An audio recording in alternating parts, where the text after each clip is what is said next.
नमस्कार दोस्तों, मेरा 10 इंच का सपना है। मेरा नाम चुसनी है। मैं 19 साल की हूँ।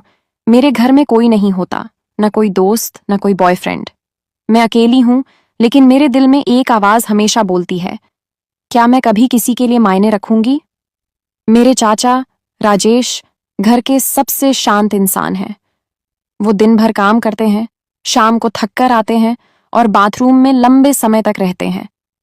मैंने कभी नहीं सोचा था कि एक दिन मैं उनके पीछे जाऊंगी, लेकिन एक रात जब बारिश हो रही थी और बिजली चली गई, मैंने उनकी सांसों की आवाज सुनी। बाथरूम के अंदर से आ रही थी। उनकी सांसें जैसे कोई गहरा दर्द छिपा हो। मैं उनके बाथरूम के बाहर खड़ी हो गई। मैंने फोन निकाला, लेकिन नहीं। मैंने वीडियो नहीं बनाया, लेकिन मन नहीं माना, फिर बनाया। मैंने उनकी नहाने की आवाज सुनी और फिर मैंने फोन निकाला। मैंने वीडियो बना लिया, बिना उनकी जानकारी के। उस वीडियो में उनका वो हिस्सा था जिसे मैंने कभी किसी से नहीं देखा था। मैंने एक ऑडियो रिकॉर्ड किया, केवल उनकी सांसों की आवाज। मैंने उसे रात को सुना और देखा। मैंने सोचा, क्या ये आवाज मेरे दिल की आवाज है? क्योंकि मेरी सांसें भी ऐसी ही थीं, थकी हुई, डरी हुई और बहुत अकेली। मेरा दिल धड़कता था। मैं खुद को शांत करने की कोशिश करती, लेकिन वो वीडियो मेरे दिमाग से नहीं जाता था। एक दिन मेरे चाचा की गर्लफ्रेंड आई। उसका नाम अनन्या था। वो शाम को आई और मैंने उसे चाचा के कमरे में जाते देखा। मैंने उसे देखा, वो उनके साथ बात कर रही थी। उनकी आंखें भी उसी तरह थीं जैसे मेरी थीं। मैंने उनके दरवाजे का फर्श खुला छोड़ दिया था, बस इसलिए कि मैं देख सकूं। मैंने देखा, चाचा का अनन्या के अंदर था। मैंने देखा, वो उसके ऊपर थे। उनके चेहरे पर आंखें बंद थीं। अनन्या के होंठ लाल थे। बस इसका वीडियो नहीं बना पाई। उस दिन मैंने समझा, मैं अकेली नहीं हूं। मैं बस उसी दर्द को ढूंढ रही हूं जिसे वो भी ढूंढ रहे हैं। उस रात मैंने अपने चाचा को बुलाया। मैंने कहा, मैंने सब कुछ देख लिया है। वो डर गए। मैंने कहा, आप मेरे साथ वही करेंगे जो मैं कहूंगी, तो मैं आपकी इस बात को किसी को नहीं बताऊंगी। वो चुप रहे, फिर बोले, तू पागल है। फिर मेरी नींद खुली और मैंने देखा कि ये सब सपना है। मैंने चाचा जी से कोई बात नहीं की। मुझे खुद पर बहुत गुस्सा आई कि मैंने ऐसा सोच कैसे लिया। फिर एक बारिश वाली रात मैंने उनके कमरे का दरवाजा खटखटाया। मैंने कहा, चाचा जी, क्या मैं आज आपके कमरे में सो सकती हूँ? मैं डर रही हूँ। वो चुप रहे। फिर दरवाजा खुला। मैंने उनकी आंखों में देखा। वहां था एक दर्द जो मैं भी महसूस करती थी। उन्होंने कहा, बेटा, तुम बहुत अकेली हो।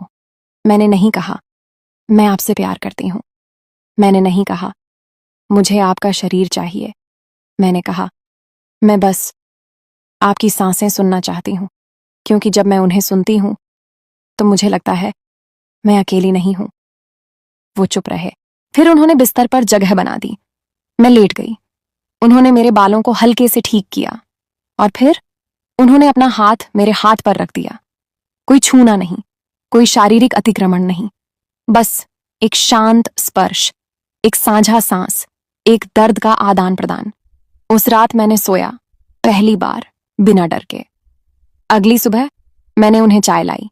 उन्होंने मुस्कुराकर कहा, तुम आज बहुत शांत लग रही हो।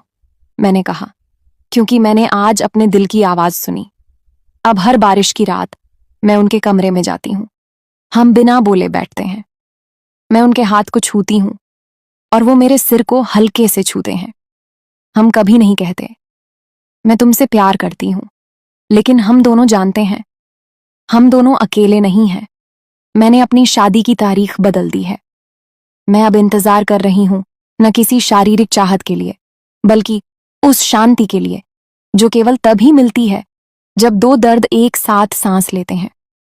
मैं चुसनी आपसे कहना चाहती हूं कि कभी कभी जब हम बहुत अकेले हो जाते हैं तो हम उस आवाज को ढूंढते हैं जो हमारे दिल की आवाज के समान हो। यह प्यार नहीं है, यह शांति है। और कभी कभी शांति के लिए हमें किसी के हाथ को छूना पड़ता है, बिना कुछ चाहे। अगर तुम भी ऐसी लड़की या लड ढचके हो जो अपने दिल की आवाज सुन रही हो, तो याद रखो, तुम अकेली नहीं हो।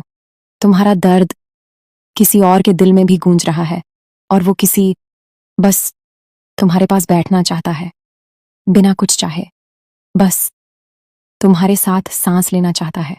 लेकिन असली शांति तब आती है जब हम अपने दिल की आवाज सुनते हैं। इस कहानी को अगर आपको पसंद आई तो इसे लाइक करें। अगर आपने कभी ऐसा महसूस किया है तो कमेंट में लिखें। मैं आपके लिए ऐसी ही और कहानियां लिखूंगी जो दिल को छू जाए।